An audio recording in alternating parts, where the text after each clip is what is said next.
Hey guys, this is House Ramirez. Y'all already know what's up. Just tuning in to what's really going on into our communities, right? So a lot has been going on, especially when Rona kicked off. And it's been going on for a while, but it's heavily impacted our communities to the point where it's brought us out of our communities to let the world know we're here. We care. We're not standing up for this anymore. And there's a lot of injustice that's continuing to repeat itself, right? So at what point are we as a community going to stand up and say enough instead of actually saying something about it, doing something about it, right? So at this point, right now with me, I have Andrea and Lori. So Andrea is a loving mother. She has a story that has impacted me because I am also a mother. And when I heard the story, I was touched. And I know many of you guys are actually going to hear this story and you will break down because any reasonable human being is going to hear this and automatically understand that justice has not been served.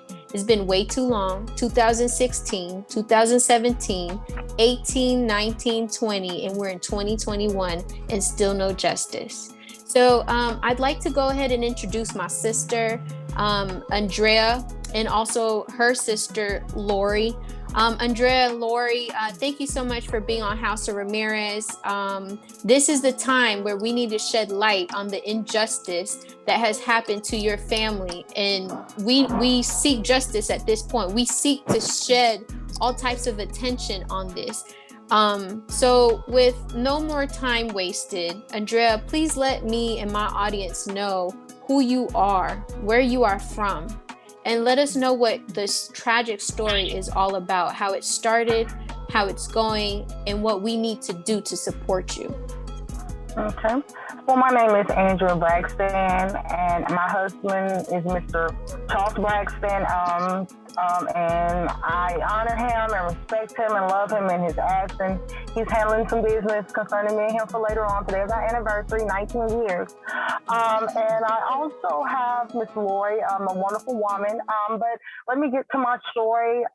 So on October the 4th, 2016, it was a normal day. It was a Tuesday, a regular Tuesday. I was a door salesman for insurance, and it was just a regular day. I am a sociable person, and I work very hard. And I had to knock on doors to make my money, and so I was just going over some cases that day. I was a little frustrated, and so I had asked my husband if he didn't mind to pick up the kids because I wanted to have me, like a little drink. I was like, I'm not even going out today. I'm gonna stay in the house today, But I had a friend that called me because she needed me to fill in at a daycare for her.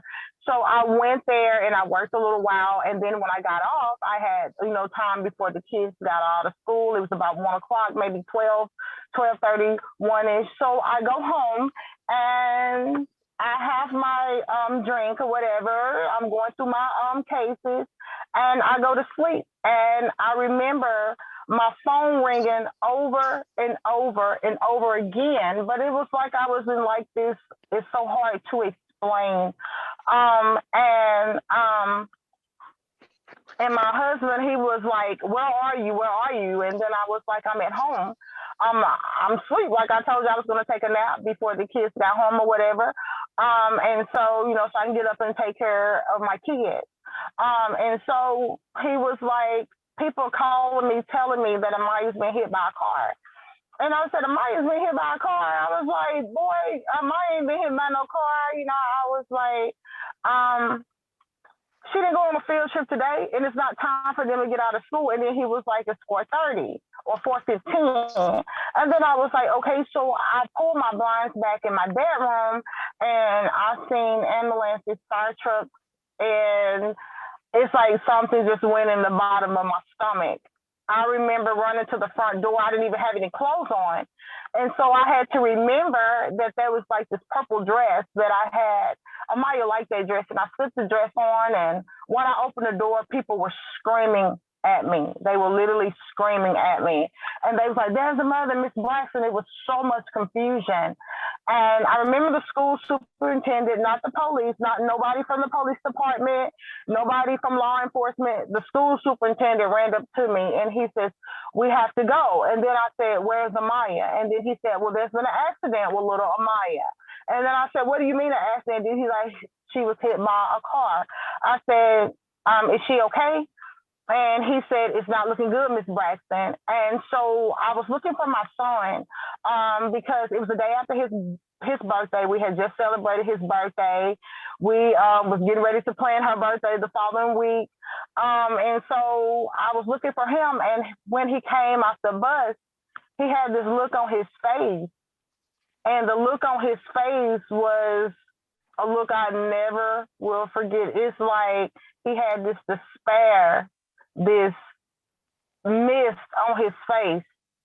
And then he just said, Mama, what's wrong with A'Miya? You know, is she okay? And the only thing I remember telling him was, you know, I can't talk to you about this right now. So I had asked the neighbor if they would let him stay with them so I can go to the hospital. So I got in the ambulance with her. And when I looked in the back, her head was wrapped. She wasn't saying anything. And I just was like, you know, what's wrong? Is she okay? And I remember them talking in these kind of medical terms and going really fast for this to have happened. So I make it to the hospital and I'm by myself. And my mom is a couple of states over. She had just made it to a destination. She was going on vacation. And so I was trying to call everybody and let everybody know. And I go to this hospital room and I'm by myself and then, you know, my aunties and then, you know, they come and then we wait for my husband and other family members, of course. And the clergy comes in. And when you see the clergy, you know it's not a good thing. And, you know, he was trying to offer me, of course, some comfort and everything. But after the accident, after I had made it home that night, I found out, of course, she had passed at the hospital. A very devastating, like in a second. From the time I woke up to the time I tried to lay down that night, my world was so hard. I could not understand. I didn't know why this had happened. I had so many questions and I didn't have any answers. And believe it or not, I did not get to speak to the PO. I did not get to talk to any sheriff, nobody reached out to us at the hospital. Nobody called us. And I had to wait till the next morning after she had died. I had to wait till the next morning till the police department opened in Pontotoc County. And I went to meet Sheriff Leo Mass to find out what happened about my baby. And when I was waiting for him, you know, so we went in and we started asking questions, what happened? And come to find out what happened was Karen Michelle Carpenter passed the stop school bus and hit and killed my daughter. And we asked him, were there any tickets or any fines? And he said that he didn't want to arrest her because of the double jeopardy law. And he didn't want to do anything because he wouldn't be able to up her charges. He could only go down. And so me not knowing, I'm not on the police department. I'm not a lawyer. I mean, I believed him. I thought what he was telling me was accurate. And I went with that information for a year and a half to the first grand jury. During this time, waiting on the grand jury to be selected, I made several attempts. I made several phone calls to our district attorney's office. I made several calls. And so they put me in they gave me connection to Miss Sadie Gardner, who's the assistant district attorney. I called her. I left her several messages. They never returned my phone calls. I never heard from them. I never even, like they act like they had everything under control. I'm not going to lie. Mr. Sheriff Leo Mass did make visits every now and then to the house when we would call him and ask him questions about how the case was going, and he assured me that it was a slam dunk case. And so we did ask him again, was he planning to give her a ticket, a lease? And he was like, no. So then he was like, I'm going to wait on the toxicology report. And we was like, okay. So we were waiting on the toxicology report. And then for a period of time, he stopped showing up and everything. And so we found out that later that he had had a heart attack for whatever reason, or he didn't show up. And so we were like, okay, so when he comes back on the scene, he's still telling me that this is a slam dunk case. This is a slam dunk case. This is a slam dunk case. And so I was asking so many questions, but I was never getting any answers. You know, I was never getting any answers. So about a year after that, the grand jury met, and then they came back with no indictment, and that's the first time. And so I'm confused by this point. I'm outraged. The citizens of Pontotoc County at this time was outraged. We wanted to know answers. How did you break a law with this Nathan's Law? It's been passed in 13 states, and it is a law of Mississippi. And it says that you cannot go within 10 feet of a school bus unloading or loading children. And she broke a law. She committed a felony. She killed my 7-year-old daughter in my driveway in front of her 10-year-old brother, in front of 20 other children on the bus, and not even get a speeding ticket, not even get anything. So I demand a meeting with the district attorney. I said, okay. I said, you have not did anything. I have not seen you since A'Miya died. Don't even know what you look like. Don't even know what your team looked like. Don't know anything about you. But I told the sheriff, I said, I want a meeting, because if I don't get a meeting, then we're going to tear the town up. I'm going to let the people that's outraged tear the town up. So then they finally decided to give us a meeting. So my first time meeting them, well, let me back up. So the sheriff did let it slip out or tell me and my family that while the scene was going on, when he made it to the scene, that there was a call from the district attorney's office saying not to arrest Karen Carpenter, to take her to the station. So let me fast forward. So when we get to the meeting with the district attorney's office, he proceeds to let us know why we didn't get an indictment. By his own words, he did not present A'Miya's case to the grand jury as a crime, which it is a crime. He presented as an accident, and then he made up a rule, made up the law that said that they had to prove that she intended to kill A'Miya in order for us to give an indictment. And we know that we don't have to prove that. We can prove that she meant to run a stop school bus sign. We can prove that she swerved, and we can prove that she broke the 10-foot barrier. And when she did that, she killed my daughter. Now, I'm going to ask Miss Lloyd to step in and to give her take on what I just talked about and maybe elaborate on it, because she did do some further research and she does have additional information concerning it. Hello, my name is Lori L. Story, and I'm the author of God Works on Tuesdays too, the Andrea Braxton story. And today I'm going to just tell a little bit about her story from the book. Also, I would like to first of all say happy anniversary to Charles and Andrea Braxton, who is the subject of the book. Okay, I'm going to go ahead and read from the book. As I was saying, the book itself is primarily about Andrea Braxton. It's a mother's story, but it also covers the death of her daughter, the very, very untimely and sad case of her daughter. And so I'm going to go ahead and I'm going to read 2 segments, and then we'll talk about it a little bit. Okay, the first segment is when Andrea and her husband were at the hospital after her daughter was hit by a driver as she exited her school bus. And she's been at the hospital just awaiting news from the doctor. The doctor enters the room, closing the door behind him. He nods his head specifically toward Charles and me. Finally, I mumble under my breath, Mr. and Mrs. Braxton, are you A'Miya's parents? The doctor verifies our identity. Yes, Charles and I confirm. A'Miya suffered injuries to the blah, blah, blah, and left blah, blah, blah, and contributed to the blah, blah, blah. I can't make out the medical terms this man is spouting out. He lost me after A'Miya suffered injuries. I know Charles doesn't understand either. He is staring at the man like a deer in headlights. I don't have the patience for trying to make sense of this medical mumbo jumbo. Rude or not, I'm butting in. Look, we don't understand all of that stuff. What are you saying? Is A'Miya okay? Would you please just come out with it?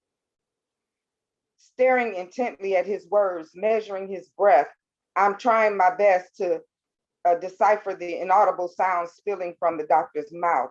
The wind has been knocked out of me. I'm drowning in a sea of utter confusion. And while suspended somewhere between reality and escape, I hear the doctor's words echoing, making their way back to me. I'm sorry, Mr. and Mrs. Braxton. Your daughter didn't make it. The doctor's message pings through every fiber of my being. I feel it, but I'm unable to store the message into my memory. He must be wrong. Something about the doctor's deep breathing and his professional demeanor forces me to surrender to his words. Help! I can't breathe. Somebody help me. I cannot breathe. The doctor proceeds as would a mother of an obviously distressed baby who is resisting bitter but necessary medicine. A'Miya has died, he concludes. My legs give way to the purging of my soul. With the force of flooding waters over the failed levee, a thunderstruck howl breaks forth, giving voice to 36 years of shame, suppression, and insecurity. All I can muster up is a blood-curdling, bone-chattering, ah! A sense helpless desperation surrounds me. A family member hoists me up, my limp body up from the floor. The familiar scent of Charles's cologne and his breath are the only proof that I'm still living. And that was when Andrea and her husband got the news of their daughter. This second part is self-explanatory. For whatever reason, 49 Tuesdays went by with no charges brought against the lady police picked up at the scene of the crime. By the 65th Tuesday, a second grand jury had delivered a no true bill. The only thing not true is the district attorney's presentation of the requirements of the law. For the second time, he led a jury to fail to indict the perpetrator of a crime. To date, we have spent 65 weekly anniversaries knowing a criminal has escaped justice. Mississippi law enforcement has not counted the days nor the cost of one careless lady's actions. My family never stops counting. We cannot stop tallying because unfairness never adds up for us. It has taken too much away from us. We have had 133 weekly anniversaries of putting A'Miya's cereal bowl back into the cabinet. Each morning, my heart breaks again as I'm repeatedly reminded of her absence. Every day, I'm forced to come to grips with my sons having breakfast without their sister. I want to hear my poo spell out her spelling words. I would give anything to see her ride her bike and tickle her little brother. What am I supposed to do with this rubber bands I bought 133 Tuesdays ago? And that is just the family's feeling of never having justice, never being even acknowledged that a crime was committed. And I think what Andrea wanted, I have several things I would like to speak to on that. I'm not a lawyer. I'm not at all a lawyer. I've done a little homework. And what I did discover is that it seems very convenient to me. I'll put it like that so that everything stays above board and legal. But I'll say it seems very convenient to me that the lady never received a ticket at the scene of the crime. Let me explain. I don't know if Andrea already explained this. A'Miya was killed in her front yard in the driveway. A'Miya was exiting her school bus. A'Miya, her brother was behind her getting off the school bus. But when A'Miya was hit, the car came from the behind. And I want the viewers and listeners to just imagine the length of a big yellow school bus. The driver came from behind the school bus, came over 2 ditches, hit and dragged A'Miya in front of the school bus where she was pinned underneath the car. That is a long trip. And the lady never even received what a person would receive for running a stop sign. If I ran a stop sign and hit no one, there's a penalty for that. She never received a stop sign, a traffic violation at all. Besides the death of this child, she never received any punishment, not a ticket or anything. And I bring that up because of this. What makes the law from a misdemeanor to a manslaughter is the fact that she killed this child in the commission of a crime. But if she was never ticketed, that could never come. It could never be murder. It could never be manslaughter because she never, according to the law, committed she never committed a crime in the first place.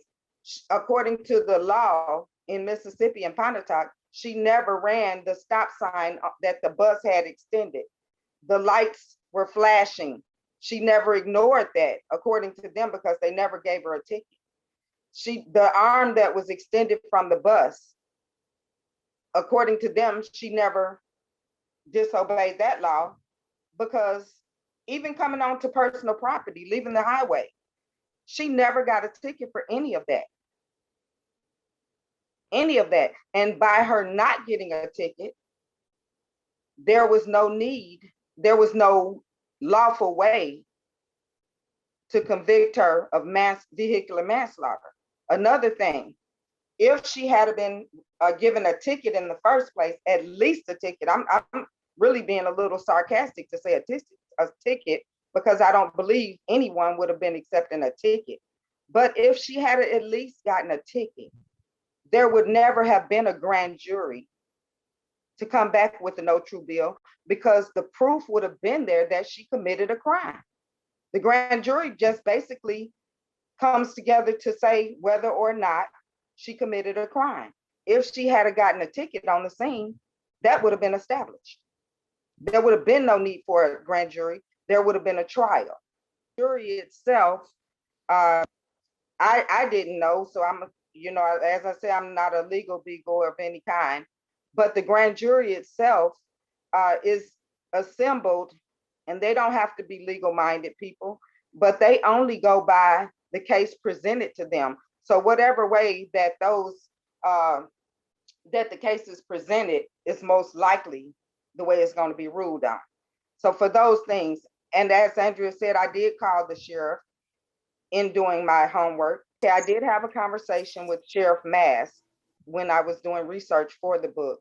And what he told me was this, that at the time he did everything he could and he tried to help the family. But he said that first he said the family didn't want to go any further, which I couldn't take that. But at the same time, he said the reason was because he had advised them that it would have been a mistake to try to go at this lady with the higher charge, with any charge, a lesser charge, and then not be able to charge her with anything else. So basically is what he was saying is, we don't want to give her a ticket because later on we might not be able to get the highest charge, which is ridiculous, because in the other cases here in Mississippi, the same district attorney and assistant district attorney had those same cases here in Mississippi. And in the other cases, not only did it were the charges increased, but they were increased the same day of the crime. In the one case, the little boy was killed, the guy was charged, and then hours later, the charge was increased. But what he was telling me about Andrea's case is that, well, they didn't want to come off with a small charge and then mess it up for later when they could have charged with more. But, you know, and that doesn't go when you haven't charged with anything. So that's what I know about it. You know, I know the conversation that I had.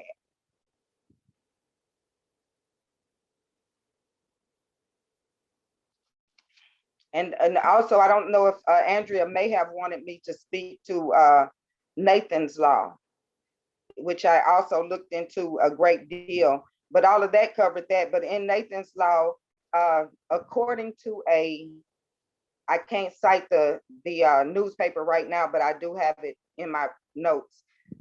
According to a newspaper article, a quote of the district attorney was that the reason that the grand jury struggled so much with their decision was because they could not prove intent. And according to Nathan's Law, if you pass a school bus, the intent is not a requirement of that law. It says, or, it gives you a stipulation, and then it says, or, intent, or.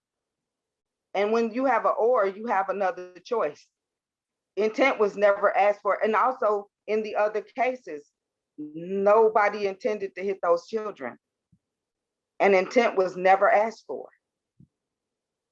In those cases as well, the district attorney was quoted as saying the reason they moved so quickly was because the family was ready and they got with the family and the family went in. Well, they didn't extend those same courtesies to the Braxton family because they were not allowed there. They found out through the grapevine that the grand jury had come back with a no true bill. So they weren't treated the same way. And this story has been quiet for too long. That happened on October 4th, 2016. This is February 2021. And I know that this is not a original saying, but I know it fits Andrea Braxton very well. No justice, no peace.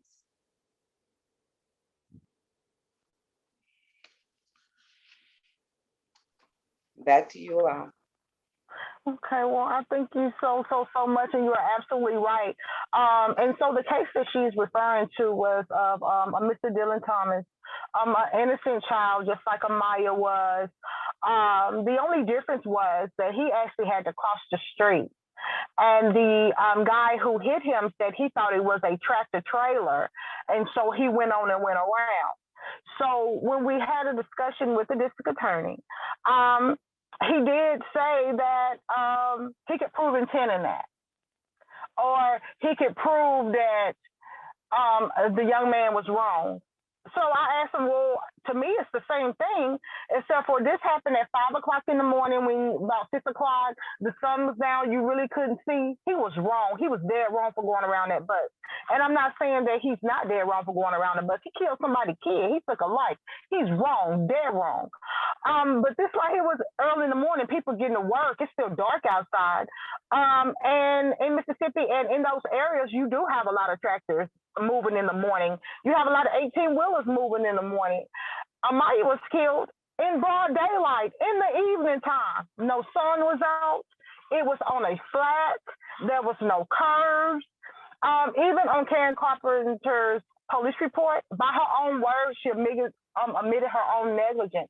She admitted that she may have dozed off and went to sleep. In your handbook, in your driving handbook that every one of us has to take, we have to study it, we have to learn it in order for we can obtain a driver license. You have to maintain control of your vehicle. And it's also guidelines and rules for school bus safety, even in your even in your handbook. So she violated so many laws. She violated a state law, and you can look at some federal too, because there is a federal guideline for school bus safety as well. So she violated all those rules. She did all that stuff. And while my baby is pinned under her car, she's got pill bottles that we later discovered on top of her car. Half of the people that were at the scene were never interviewed. They did not take live witnesses into the grand jury. They only took statements. They never interviewed my son, even though he would be the best witness because he saw it. So what they did in order to not to interview him or not to try to get an indictment, because they didn't try, they told me that they needed to take him to a counselor. And I was like, I will take him to a counselor. So they told me no, they wanted to take him to their counselor. But they wanted me to let them take my son to a counselor without me being there. And they waited today because like they were supposed to set up like an appointment. So I went to Tupelo. I was waiting on them. They never showed up. They waited till the same day it was supposed to go back to grand jury. They waited the same day it was supposed to go back to tell me that they couldn't take it back because my son didn't see counselor and they can't trust his answers because nobody would believe it. They have jerked us around. They have manipulated me for so many years. And for John Weddle and Sadie Gardner to even be in office and have a position, it really kind of still amazes me. So Sadie Gardner, though, did decide that she was going to run for judge with handling A'Miya's case. And I let everybody know, no, you can't run for judge. You're not ready for that. So we stopped her from winning. Should have been a grounds for them to turn the case over to somebody else. Because at this time, there's a conflict of interest there, especially since I just caused you a new career so you can follow in your father's footsteps. Also, when Cindy Highsmith made the racing joke about the hanging in the tree, Sadie Gardner was right there, picture on the front page, laughing, cracking up. So you think it's funny to hang us, and then you're going to go and you're going to give 100% to take care of my African-American daughter? I don't think so. And so I made it my point to let everybody know, no, she's not going to be no judge, not this time. Not this time, not on my watch, because I got to protect the citizens of Pontotoc County. But it was so unfortunate, though, after I fought so hard and I did all I could for the people of my community to turn against me and start threatening me and my family and bullying me because I tried to stand up for what's right. A'Miya Braxton's memory will not die. Her legacy will live on. And everybody will know who A'Miya Braxton is as long as I have breath in my body. This was my child. This was my daughter. This was a princess. I will never, ever get to see her husband. She will never, ever get to have kids. She will never, ever get to be an auntie. None of that. My legacy is gone. And Karen Carpenter is still walking around free to kill somebody else. There were also reports about several other things. They didn't even take into consideration her driving record. She has an extensive driving history. Part of her stuff is sealed off. She has speeding through work zones, and she's had some trouble already with speeding, but the district attorney never took that into consideration. He said they never even looked at her driving record. They never even looked at this as a crime from the start. They looked at it as a little black child got killed. Boo-hoo, so sad. What about tomorrow? What about those Braves? That's honestly how I feel. That's honestly what they showed us. It's so many lies. Even in our meeting, I brought up to the district attorney who called the sheriff and told him not to arrest her and why. The district attorney says, nobody from our office called. The sheriff dropped his head like he a puppy. So what are we lying about? They won't give me any documentation. I've asked for documentation to try to move it forward on my own. They won't give me any documentation. They shut me out. I didn't get my victims' rights. They never made me aware of my victims' rights. But Mr. Dylan Thomas' family got their victims' rights. They actually spent time with them and talked to them and let them know. Also, you have the 3 kids that was killed by the African-American truck driver who was charged the same day in prison right now. So the only reason that I can think of, the reason why A'Miya did not get justice is because she was an African American child. Nobody else can tell me anything else. I have took the high road. I have said it's not a racial thing. I have tried over the years. I've said this lots of times. And to me, at first, it was never a racial issue. I just wanted her to be punished. But when you look at all the other children who's not African American get justice, and the one that got killed first, over a year first, who was an African American who gets absolutely nothing, then what do you want me to believe? You're showing me what it is. You looked at me as a poor Black family. You looked at us as less than you. You looked at her life as not being worth anything. And that's why you chose not to act. And then you misled not 12, but 24 jurors to believe that they had to prove intent when the law does not require intent. And I want to let you guys know that Miss Braxton is, I'm only going to be silent for a minute. That's because I need rest.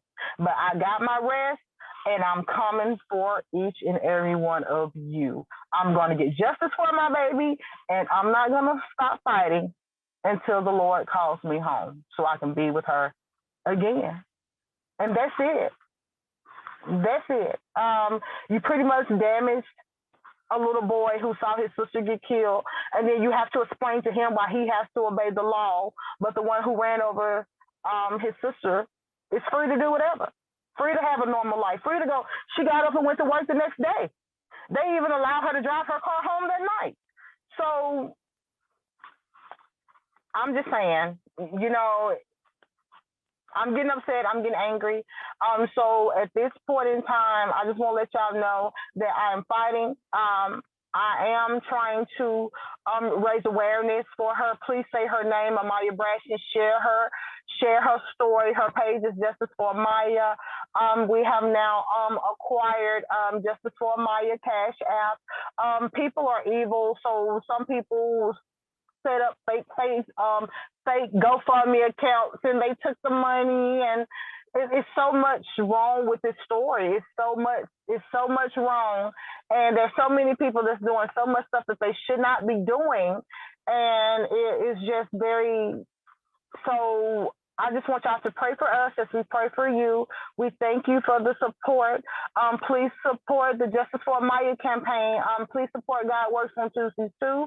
And before I conclude my interview, I'm going to turn it over to Miss Lori Story to tell you guys more about God Works on Tuesdays too. I'm very proud of it. It tells my legacy, and I hope it encourages each and every one of you. And at this point, you have it, Miss Lori.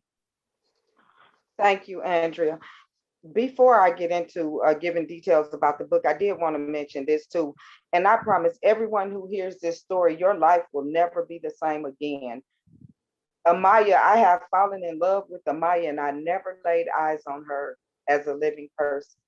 I am Auntie Lori, and she never even knew me. So when you hear the story of A'Miya, then you'll know an injustice has been done, a grave injustice. Also, the exploitation. I want to say something about that, if I may. As Ms. Braxton was saying, people set up GoFundMe accounts and abused that money, and it didn't go to the family. It didn't go to legal stuff for the family at all.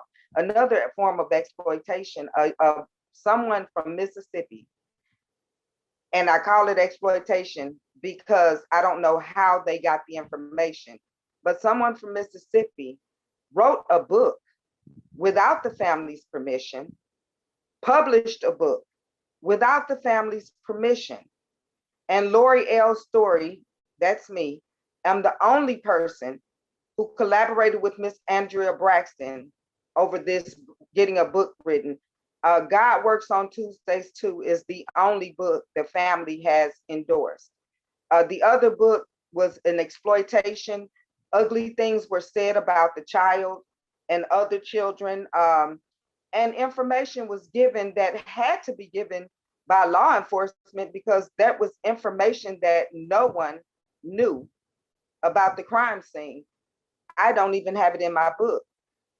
So as Ms. Braxton said, if she wants to give her Cash App, then that would be the best route to go. But I'm going to go ahead and tell you, God Works on Tuesdays too, the Andrea Braxton story. Her daughter is A'Miya Braxton. This is from a mother's perspective. This is a mother's story. The Andrea Braxton story, it is available at Amazon.com. Amazon.com. And the author is Lori L. Story.